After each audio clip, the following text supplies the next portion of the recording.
You offered him a chance to salvage his dignity. Why? No man should pass from this world without knowing some kindness. But he shunned your graces. As was his right. Altair, I have watched you grow from a boy to a man in so short a time. It fills me with as much sadness as pride. You fit your father's shoes as if they had been tailored to your feet. I did not know him well as a father. He was an assassin, above all. You too were born into this order. Do you regret it? How can I regret the only life I've ever known? You may find a way in time, and it will be up to you to choose the path you prefer. Come, my boy, and ready your blade. This battle is not yet won. One of the hardest of life events is the occurrence of betrayal. In turn, the hardest of these occurrences is when this betrayal is undertaken by one you look up to, care for, and hold in high regard. Our first hero of the Assassin's Creed grand narrative, Altair, had to experience this ordeal firsthand. His master, mentor, and virtual father figure, Mualim, had gone against his order and plotted to eliminate humanity's free will using an apple of Eden. This sinister course of events leads to Altair having to confront and ultimately challenge Mualim to stop this from happening. In the end, Mualim, the mentor of the Levantine Assassin Brotherhood, was killed, and along with him, his plan to dominate the minds of the masses. In this video, we will go over what we know of his life and examine his character to discover how and why a beloved and knowledgeable mentor turned into a deceptive and manipulative traitor.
I will be utilizing excerpts from two books, The 33 Strategies of War by Robert Greene and Philosophy Made Simple by Drs. Richard Popkin and Avrum Stroll to assist in making sense of Mualim's worldview. Many of the tactics and strategies employed by the mentor can be explained with these writings, and hopefully my audience can walk away understanding Mualim's betrayal fully. Also, the following video will not include too many details, as a lot of what happens in the following events will involve characters that they themselves would need explaining, so I will attempt my hardest to only bring up events that directly involve Mualim. This video will consist of two parts, Mualim's character history and my interpretation and dissection of the character itself.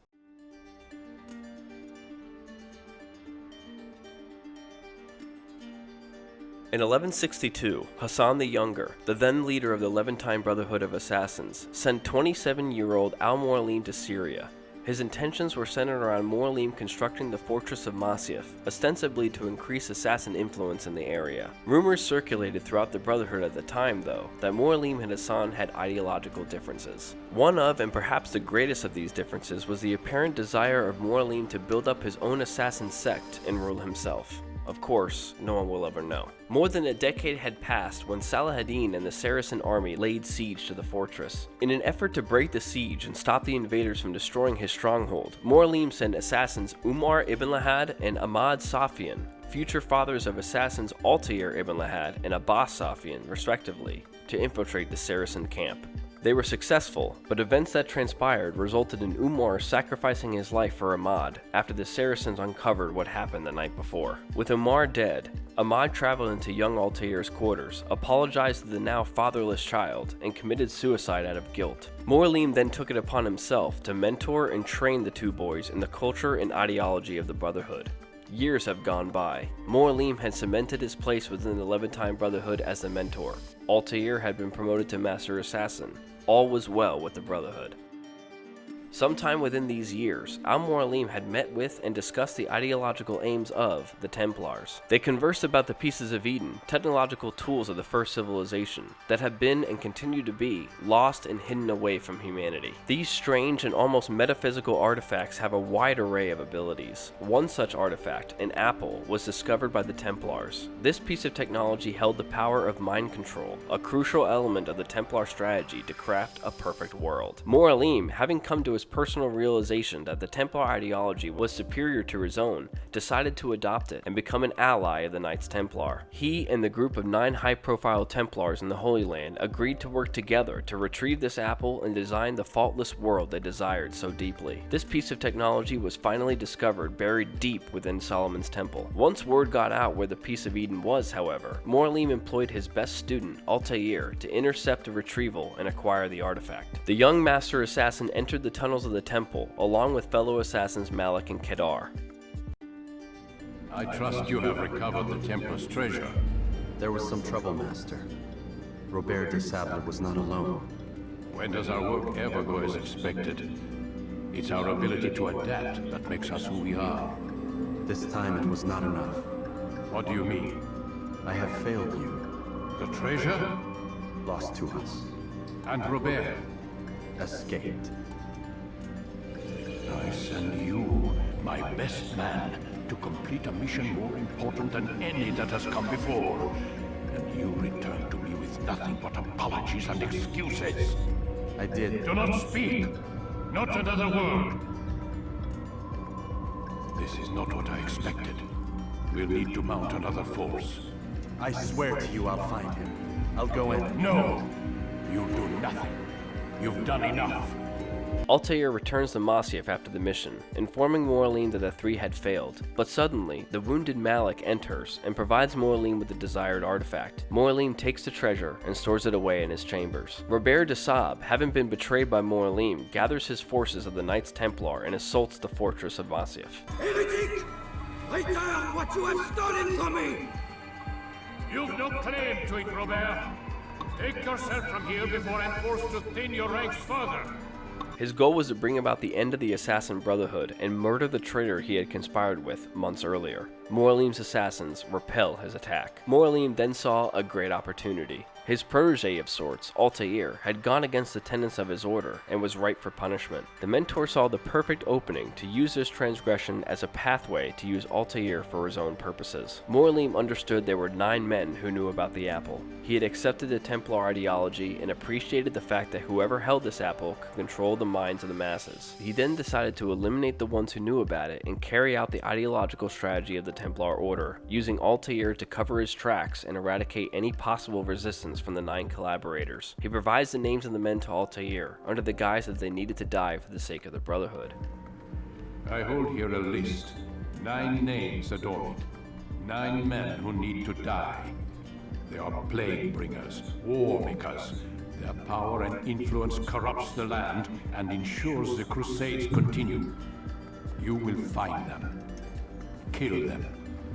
In doing so, you'll sow the seeds of peace, both for the region and for yourself.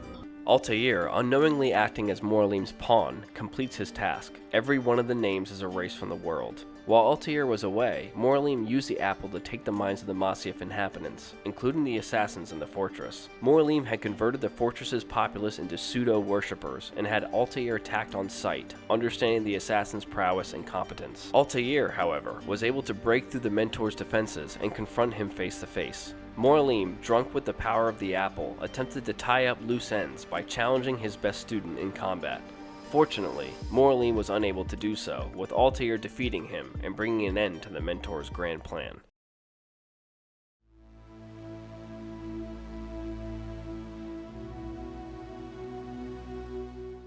Mualim had always been a mysterious individual. Reportedly, the mentor had never revealed too much about his character, and chose to change the subject of conversation whenever it started to revolve around his inner self. In addition to dodging these personal interactions, he oftentimes locked himself away in his study, mulling over the various pieces of literature he had at his disposal. Mualim had a very disdainful look on the Third Crusade and wanted to find a permanent solution to ending it and any war afterwards. After working with the assassins for so long and seeing no end to the violence of the world, he came to a realization. This realization asserted that the only way to truly end this war, and indeed any bloodshedding conflict that would inevitably emerge in the future, was to remove humanity's free will. You won't succeed. Others will find the strength to stand against you. And this is why, so long as men maintain free will, there can be no peace. Mualim's strategy during his tenure as Grand Mentor was not straightforward. He implemented, as Robert Greene would say, dirty and unconventional tactics of warfare to both usurp the Assassin Brotherhood and simultaneously fight the Templar organization. He was alone, with enemies on all sides. Victory was uncertain and undoubtedly difficult to achieve. He had created very powerful enemies, the Templars, who seemed to possess infinite amounts of wealth and influence in the region. He commanded a legion of warriors who fought against the very thing he desired. How would he go about doing this? As said earlier, Mualim preferred to use less conventional means of achieving his power. To this point, I'd say he assuredly ran with Robert Greene's 27th strategy of war, the alliance strategy, which asserts the concept of seeming to work for the interests of others while furthering your own. Robert Greene writes for those who employ this strategy. Understand, the perfect allies are those who give you something you cannot get on your own. They have the resources you lack. They will do your dirty work for you or fight your battles. Be creative and look for allies whom you in turn have something to offer as well, creating a link of self-interest. To lose allies of convenience will not destroy you or make you feel betrayed. You must think of them as temporary tools. When you no longer need such tools, there is no love lost in dumping them. Altair, one of the most skilled members of the Brotherhood, breaks the rules of the Order. Mualim has enemies that seek to destroy him for betraying them. He knew he was in the later years of his life, did not possess the physical traits and skills to not only find the apple in the first place, but also to dispatch the Templars after taking the apple for himself. Altair's stint of dishonor provided the perfectly convenient pathway for Mualim to set Altair on a journey to redeem himself. He points Altair in the direction of redemption, listing the 9 Templars as ideological and philosophical enemies, crafting the self-interest for the young assassin. After the 9 are wiped out, he then planned to dump Altair entirely, monopolizing the power and influence the apple had provided him. This redemption, as we see, only advanced the Mentor's agenda. Perhaps the saddest part of this whole story is the betrayal felt by Altair. Mualim had been a virtual father figure to Altair for most of the young assassin's life, especially after his actual father had been killed. This betrayal might seem to some as easy for Mualim to commit. However, I would say his ethical philosophy superseded his connection to Altair and very much allowed him to betray the protege rather easily. This philosophy, as generic and redundant as it sounds, as almost all self-righteous villains claim as their true motivation, is defined as utilitarianism. The essence of utilitarianism, as written in the book Philosophy Made Simple, is it lays stress upon the effects that an action has. If an action produces an excess of beneficial effects over harmful ones, then it is right. Otherwise, it is not. The fundamental point is this: the consequences of a given action determine its rightness or wrongness, not the motive from which it is done. We see Mualim cry out to Altair in the defense of his actions, saying, Destroy the only thing capable of ending the Crusades and creating true peace? Never. His motivation was, ostensibly, peace on earth. No more arguing whose god is real or not. No more fighting over which plots of land belong to whom. No more wars over which peoples deserve to live in which regions. No more conflict. No more bloodshed. From this point, we see his motive was to take complete control over others, but the consequence of his actions would have been peace in totality. From this point of view, we can see the ethics ripe at work here. But if we look at the consequence in a deeper way, we see that it is indeed a hollow shell of an argument. The consequence of worldwide peace ignores one of the fundamental issues with utilitarianism: the assessment of the immediate right and wrong of an action at the time of that action. How can we assess this until we have witnessed all of the effects of an action? The immediate effect of ending the Crusades is by no means a dishonorable one, but what are the long-term effects of mind domination? Is it beneficial to the masses that they have literally no control over their actions? That every behavior and incident that occurs is a result of the dominion of one man's will over others? Hardly.